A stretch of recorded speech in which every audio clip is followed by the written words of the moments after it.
2 साल से प्रतिबंध लगाने की मांग कर रहे हैं, वो मांग हमारी पूरी नहीं की गई। हम लोग कानपुर से लेकर के दिल्ली पैदल जा रहे हैं और सारे लोगों को, सारे अधिकारियों को, जो भी सरकार से जुड़े हुए हैं, उन तक अपनी बात को पहुंचा रहे हैं। कोई मांग नहीं हमारी आप लोगों से, सिर्फ हम आपको बताने आए हैं कि ये इनके काले कारनामों की सूची है। ये तो छोटी है, बाकी आप नेट पर सर्च करके देखिए। ये तो आप एसडीओ वगैरह नहीं, वो सबको देंगे, हम सबको देंगे। ये हमारा अभियान है। हम पूरे भारत के 400 से अधिक जिलों में सारे अधिकारियों को, क्लास 1 से लेकर के लास्ट तक सब लोगों को हम ये बात पहुंचाएंगे। बाकी तो होम मिनिस्टर साहब तो बात जाएंगे। धन्यवाद। यही इनकलाब हम लोग इस बिल्कुल सही है, बिल्कुल सही कर रहे हैं आप। और सूफी से परिवार से जी great.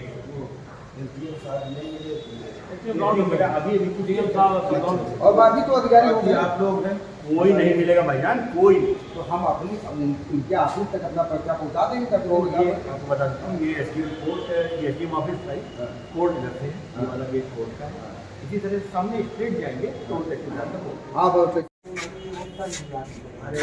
Popular front of India एक चरमपंथी संगठन है। तुर्की, पाकिस्तान और मलेशिया के इशारे पर भारत में परोक्ष रूप से युद्ध चला रहा है।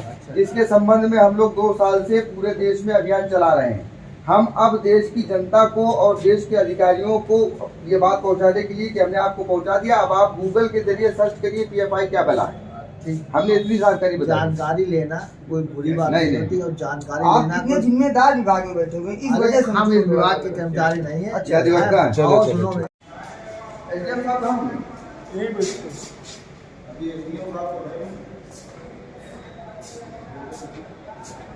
बंद है।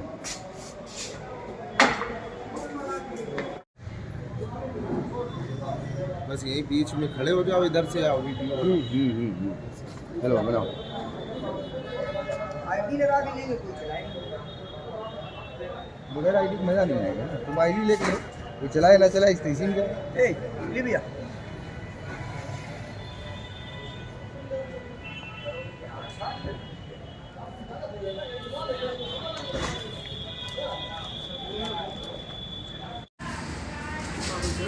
खंड अधिकारी जिला कन्नौज।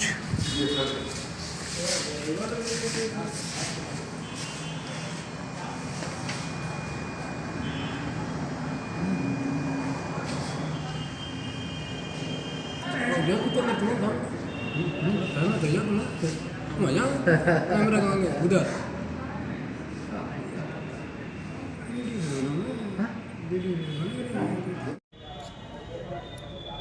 कौसर हसन साहब, आपने पीएफआई के खिलाफ आपकी जो जंग है 2 साल पुरानी, इस बारे में कभी खबरों में और अखबारों में छपता नहीं था, लेकिन आज है कि आप जो मशाल लेके चले हैं, जो मशाल आज आप लेके चले हैं, उस पर कई बातें आपने कही, कई बार सरकार को बताया, लेकिन क्या हुआ कि सरकार ने जब इन सभी को नकार दिया तो आपने अपना कदम जो उठाया है, जिसके लिए आज आप कन्नौज तहसील में है, क्या कहना है इसमें आपका? देखिए,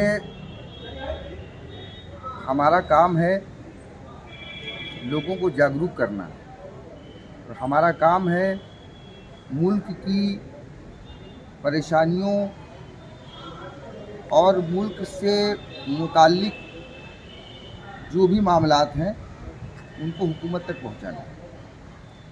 पिछले 2 सालों से हम लोगों ने जगह जगह पर, हमारे साथियों ने जगह जगह पर कॉन्फ्रेंस की, प्रेस कॉन्फ्रेंस की, सभाएं की, सूफियों के सम्मेलन किए, आम लोगों के बीच में जाकर के सम्मेलन किए, प्रदर्शन किए, धरना दिया, लेकिन इसके बाद भी उन बातों को नहीं सुना गया। उसके बाद हम लोगों ने ये तय किया कि अब एक व्यापक स्तर पर लोगों को जागरूक करते हुए हम लोग आगे बढ़ें। तो उसी के संदर्भ में यलगार यात्रा का आयोजन किया कि कानपुर से लेकर दिल्ली तक हम, हमारे कुछ साथी जैसे बाबा शेरजाद, शाह कानी मलंग, सजादा नशीन हैं आप, 12 बड़ा तकिया दरगाह के, बहुत बड़ी दरगाह है, लाखों भक्त हैं आपके, लाखों अनुयायी हैं आपके, उन सबको छोड़ करके पैदल निकल पड़े देश के लिए, देश के निर्माण के लिए। इसके बाद भी अगर हमारी बात नहीं सुन रहे हैं तो फिर ये तो दुर्भाग्यपूर्ण बात है। कितने लोग हैं आपके? हम लोग इस समय जो यात्रा में निकले, हम लोग 7 लोग हैं। 7 और इस समय हमारे जो लोग हैं, हम लोग यहाँ तहसील प्रांगण कन्नौज में खड़े हुए हैं, तो विभिन्न अधिकारियों के पास जाकर के अपनी बात को रख रहे हैं और उनको अपनी बात बता रहे हैं। सिमी की हरकतों से उसे बैन कर दिया गया था। कानपुर में बैन किया गया, प्रदेश में कई जगह बैन किया गया, देश में कई जगह बैन किया गया, और पीएफआई को बैन करने की मांग भी आपकी 2 साल पुरानी है। ये खेल बिगड़ते हैं, बनते हैं और फिर चालू हो जाते हैं। तो कौन सी ताकतें हैं, किसे आप मानते हो कि ये ताकतें हैं जो इन्हें? सवाल इस बात का नहीं है कि ये आज पीएफआई है, यह सवाल इस बात का नहीं है इससे पहले सिमी थी, और सवाल इस बात का नहीं है कि आज जमाते इस्लामी जैसा एक कट्टरपंथी संगठन जो रेडिकलाइजेशन को कर रहा है। हमारे जैसे तमाम लोग सामने आएंगे और इन संस्थाओं को प्रतिबंधित करने की मांग करेंगे जब भी ज़रूरत पड़ेगी। लेकिन सबसे बुनियादी सवाल ये है कि आखिर इन ताकतों को ताकत कहाँ से मिलती है? कहीं ना कहीं हमारे देश के कानून में तो हम नहीं कह सकते, हमारे देश का कानून बहुत प्यारा है, संविधान बहुत प्यारा है, लेकिन व्यवस्था में जो कमी है उस कमी के चलते इन सब चीज़ों को बढ़ने का आगे मौका मिल जाता है। आप तो कई सबूत दे चुके हो, फंडिंग के दे चुके हो, मतलब जिहाद के दे चुके हो, ऐसे तमाम सबूत तो आप दे चुके हैं पीएफआई के खिलाफ। हो सकता है कि राजनीतिक परिस्थितियां ऐसी ना बनी हो। सूफी खानखा एसोसिएशन को क्यों लगता है कि ये जो संगठन है ये आपसी भाईचारा और देश हित में बिल्कुल विरुद्ध काम कर रहा है? ऐसा लगने की एक नहीं सैकड़ों वजूहात है। आप एक आम इंसान जो मोबाइल चलाता है उसको एंड्रॉयड फ़ोन कहते हैं, लगभग देश की 90% आबादी के हाथ में, मुझे ऐसा लगता है नहीं 90%, 70-75% आबादी के हाथ में एंड्रॉयड फ़ोन है। उसमें गूगल भी है।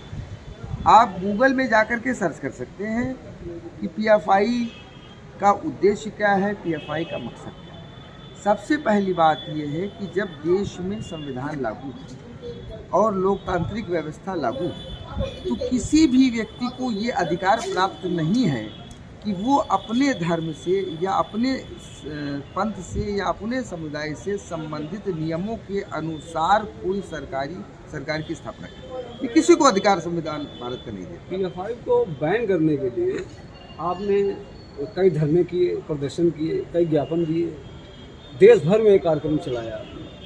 अब आपने यलगार पत्र यात्रा निकाल रखी है, और ये यलगार पत्र यात्रा के बाद आपका आगे कदम क्या होगा अगर इसे सरकार बैन करती या नहीं करती? मुझे ऐसा महसूस होता है कि कुछ ऐसी चीज़ें हैं कि जिनकी वजह से या तो हम अपनी बात तक उन तक नहीं पहुंचा पा रहे हैं या तो वो हमारी बात का संज्ञान नहीं लेना चाहते। लेकिन मुझे लगता है कि अब जब जनता जागरूक होगी और जिस हिसाब से हम लोग जागरूकता का मिशन चला रहे हैं, तो जब वो मांग उठाएंगे तो कहीं ना कहीं मुझे लगता है कि अब सरकारों को मजबूर होना पड़ेगा और इस पर कार्रवाई करनी पड़ेगी। और इसके बाद भी अगर वो नहीं करते हैं तो फिर हमारे पास और भी संवैधानिक अधिकार हैं। हम कोर्ट में जा कर के अब कहेंगे कि आखिर क्यों हमारी सरकार बात को नहीं सुन रही है। हम न्यायपालिका का दरवाजा खटखटाएंगे। सही चल रही है। अब दूसरा पहलू है कि ये प्यार बोल रहा है कि नहीं पहचाने। आप क्या कहते हैं, दिल्ली में आपको दो हर चीज़ में दो पहलू, ये आपको तय करना है, ये आपको तय करना है कि आपको करना है। आप 20 तारीख में आपको युद्ध करना है कि शांति बनाए रखना? देश को शांति। और बता दीजिए, हम नहीं पहचानता अली जी, अब भी नहीं पहचानता। हो गई, बेशक हो गई। हालात ने जो है ऐसा कर दिया है। करेंगे बात नहीं, इसी बात नहीं घबराओ। जुम्मन शेख अलगू चौधरी वाली जो ऋषि प्रेमचंद ने कहानी लिखी थी, पंच परमेश्वर, आपने शायद पढ़ा हो, 6, 7 या 8 में थी। पंच परमेश्वर में अलगू चौधरी का जो भी मसला हो, उसके बाद में जब अलगू चौधरी का मसला हुआ तो ये हुआ कि जुम्मन शेख हमारे खिलाफ फैसला देंगे। पंचायत हुई तो जुम्मन शेख ने बिल्कुल सही फैसला दिया, अलगू चौधरी ने गले लगा लिया। अलगू चौधरी बोले कि जो है हमने तो ऐसा सोचा, तो बोले कि नहीं, जब मैं न्याय करने के लिए बैठा था तो मैं सारी बातें बोल दिया। और अल्लाह क्या कहता है कुरान में, ईमान वालों इंसाफ पर मजबूती के साथ कायम हो जाओ और झूठी गवाही से बचो, सच्ची बात कहो चाहे तुम्हारे सगे रिश्तेदार का नुकसान ही क्यों ना हो।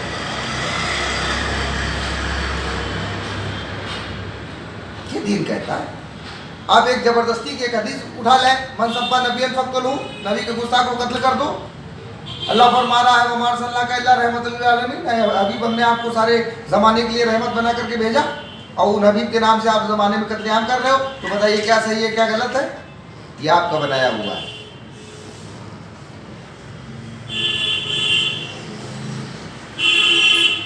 ये आपने बनाया है और अपनी राजनीतिक स्वार्थ सिद्धि के लिए बनाया। मजीदी कानपुर से लेकर दिल्ली तक पैदल यात्रा पर निकल रहा हूँ। देश की आंतरिक सुरक्षा के संबंध में अधिकारियों को अवगत कराने के लिए हमारे देश के तंत्र की अव्यवस्था का यह आलम है कि कौन आगंतुक कौन अतिथि आया है, इसका सारा प्रोटोकॉल समाप्त हो चुका है। कोई देश की बात सुनने के लिए तैयार नहीं है। ये कन्नौज जनपद का खंड विकास अधिकारी कार्यालय है।